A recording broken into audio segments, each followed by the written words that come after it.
Yang jelas ini salah. Orang yang berkeyakinan Allah ada di arasy, bertempat di arasy berdasarkan istiwa itu salah. Mengapa salah? Yang jelas arasy itu bukan alamat Tuhan. Itu alamat palsu. Iya.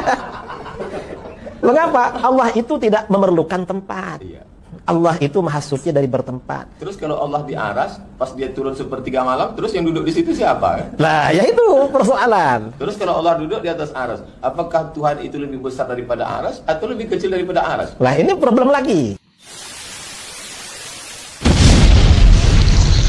Bismillahirrahmanirrahim. Alhamdulillah wassalatu wassalamu ala Rasulillah wa ala alihi wa sahbihi wa wala. Amma ba'd. Sebenarnya dua orang dai ini memang terkenal, tapi sudah kita ketahui bersama bahwasanya terkenalnya mereka itu bukan terkenal di atas sunnah, namun terkenal di atas kebatilan. Walaupun mereka mengatasnamakan aswaja ahlus sunnah wal jamaah, padahal yang mereka telusuri, yang mereka amalkan ritualnya adalah aswaja asli warisan Jawa, tahlilan, kemudian maulidan, atau yang semisalnya, Allahul musta'an. Intinya mereka sangat tidak layak kalau mengaku ahlus sunnah wal jamaah. Nah, karena mereka ahlu bid'ah wad dalal. Nah, barakallahu fikum, termasuk orang-orang yang apa? Yang bermudah-mudahan di dalam syariat ini. Allahul musta'an. Apalagi sampai kita mendengarnya beberapa poin yang disampaikan di situ oleh seorang dai yang dikenal dengan Abdus Samad, atau dai yang satunya yang dikenal dengan Idrus Ramli. Nah, barakallahu fikum, itu juga termasuk dai sesat. Allah musta'an. Allah Subhanahu wa ta'ala berfirman dalam Al-Qur'an Karim, wa kadzalika nufassilul ayat wa litastabina sabilul mujrimin. Dan demikianlah kami merinci ayat-ayat kami, dan agar semakin nampak jalannya orang-orang yang jahat. Termasuk orang-orang jahat ini mengolok-olok Allah Subhanahu wa ta'ala, keberadaan Allah Subhanahu wa ta'ala di atas arsy. Kemudian pertanyaannya, bagaimana menurut ulama ahlus sunnah? Mereka ini nggak tahu siapa ulama ahlus sunnah menurut mereka. Menurut mereka ulama ahlus sunnah itu para habaib, atau yang semisalnya, atau ulama-ulama versi mereka aswaja, singkatannya disingkat aswaja katanya. Allah musta'an. Ulama-ulama sufiyah atau yang semisalnya, memang seperti itu keadaan mereka. Nah, sudah mengolok-olok ayat, tidak mau mendengar dan taat kepada ayat-ayat Allah Subhanahu wa ta'ala. Padahal jelas terang-terangan Allah Subhanahu wa ta'ala menyatakan Ar-Rahmanu 'alal 'arsy istawa. Zat yang Maha Pengasih beristiwa di atas arsy. Para ulama telah menyebutkan, di antaranya Al-Imam Adz-Dzahabi di dalam kitab Al-Ulu, kemudian Syekhul Islam Ibnu Taimiyah, dan juga Syekh Abdul Aziz bin Abdullah bin Baz rahmatullahi alaih. Mereka semuanya memaknakan makna yang sama, yaitu istawa maknanya adalah ala wartafa'a, yaitu tinggi di atas. Namun perlu diperhatikan, tinggi di atas tersebut tidak seperti bayangan manusia, yang mereka membayangkan kalau tinggi berarti membutuhkan sesuatu. Kalau manusia ya ingin tinggi di atas atap, butuh sesuatu yang bisa sampai ke atap, mungkin tangga atau misalnya. Kemudian kalau manusia manakala di atas atap itu berarti membutuhkan atap. Nah, itu gambaran-gambaran semua.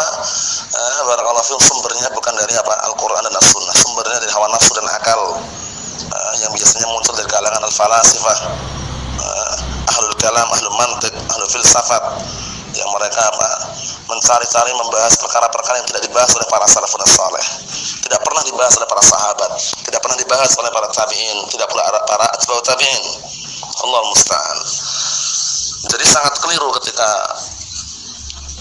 Idrus Ramli tersebut mengatakan bahwasanya ini asalah alamat palsu. Ini sangat mengejek ayat yang sudah jelasnya para ulama, istawa ala wartafa'a, tinggi di atas arsy-nya.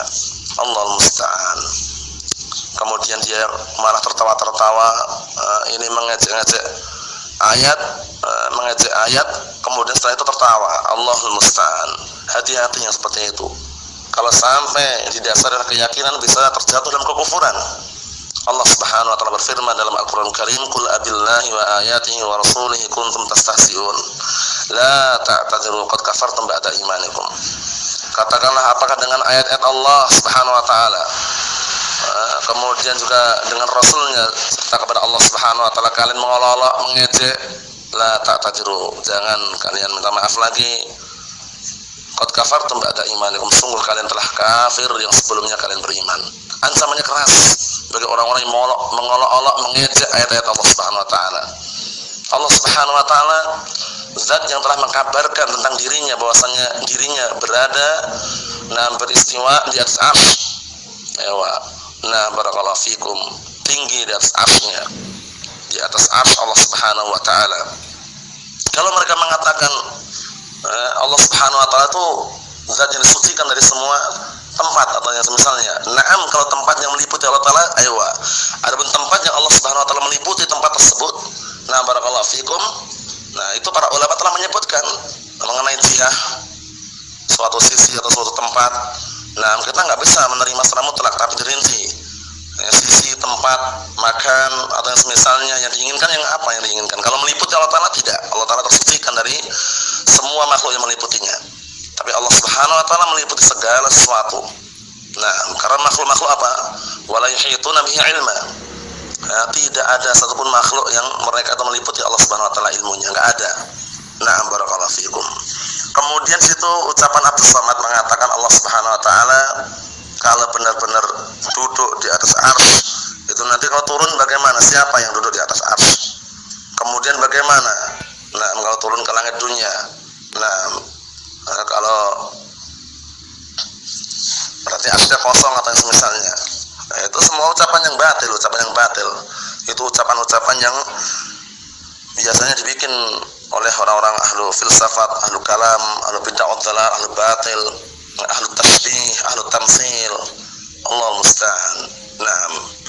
Jadi pikiran mereka menyamakan Allah Subhanahu wa taala dan makhluknya, sehingga mereka untuk meniadakan atau mensucikan biar Allah Subhanahu wa taala tetap tersucikan menurut mereka. Ini serupa dengan makhluk, ini nggak mungkin Allah taala disifati seperti ini. Yang namanya peristiwa berarti butuh dengan makhluknya. Ini pemikiran yang batil seperti ini. Allah musta'an. Kesimpulannya, barakallahu fikum, hafizakumullah, hati-hati dengan para dai yang sifatnya atau model seperti itu. Mau Abdus Samad atau yang semisalnya, yang mereka mengatakan aswaja tapi jenggot tidak dipelihara, membolehkan gambar makhluk nyawa. Barakallahu fikum. Kemudian bahkan pemikiran-pemikiran mereka jauh dari pemikiran Ahlus Sunnah wal Jamaah. Allah musta'an, hindari para dai ruwaibidah.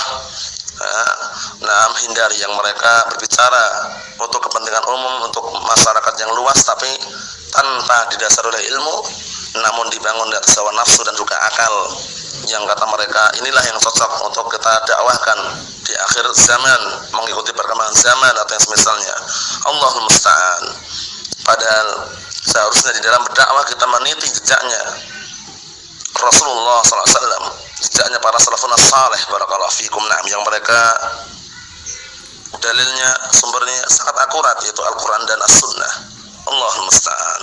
Nasallallahu alaihi afiyah. Mungkin ini yang bisa saya sampaikan sebagai tanggapan yang sangat ringkas untuk dua orang yang mengolok-olok atau mengejek ayat Allah Subhanahu wa taala, yang mereka menolak bahwasanya Allah taala beristiwa di atas arsy-Nya. Padahal Ahlus Sunnah wal Jamaah qadiman wa haditsan, mereka semuanya sepakat bahwasanya Allah Subhanahu wa taala itu beristiwa di atas arsy, ala wartafa'a, tinggi di atas arsy-Nya, yaliqu bi jalalih, yang layak sesuai dengan keagungan Allah Subhanahu wa taala. Laisa kamitslihi syai' wa huwas samiul basir. Tidak ada sesuatu apapun yang serupa dengan Allah Subhanahu wa taala, dan Allah Subhanahu wa taala zat yang Maha mendengar dan juga zat yang Maha melihat. Dan perlu diperhatikan kaidah yang sangat penting yang perlu mereka ingat-ingat, bahwasanya ketika Allah Subhanahu wa taala beristiwa di atas arsy, tidak mengharuskan Allah taala itu butuh dengan arsy, nempel dengan arsy atau yang semisalnya, karena kaidahnya Allah Subhanahu wa taala uluwun fi dzatih, ba'inun min khalqih, qaribun min ibadih. Allah taala itu zat yang tinggi secara zatnya, kemudian terpisah dari makhluknya dan dekat dengan hambanya. Nasallahu alaihi wasallam, walhamdulillah rabbil alamin.